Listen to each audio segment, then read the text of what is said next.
Hi guys, we're plugging right along in April. I can't believe it, but I wanted to discuss a little bit more about this whole commission thing and using buyer brokers and compensation. As we know, compensation is 100% negotiable.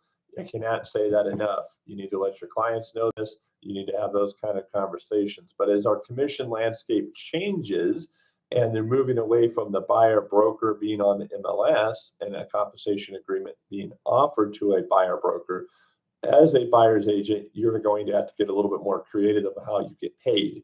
So there's several ways of doing it. You could always call the listing agent and ask if there is a co-broke being offered. There may or may not be, and there's no promises there would be. We do have a form if there is one that you'll fill out. It's called an internal form.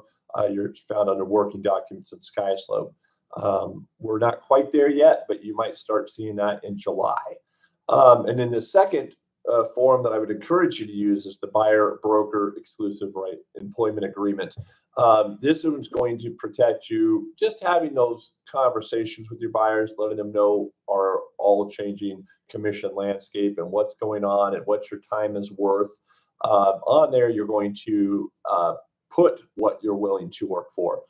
The buyer would be ultimately responsible for paying you. But remember, if you're going to use the buyer broker, there's several things you need to do. Make sure that you send back the fully executed copy to your client to make it enforceable. If you do not do that, it's not enforceable.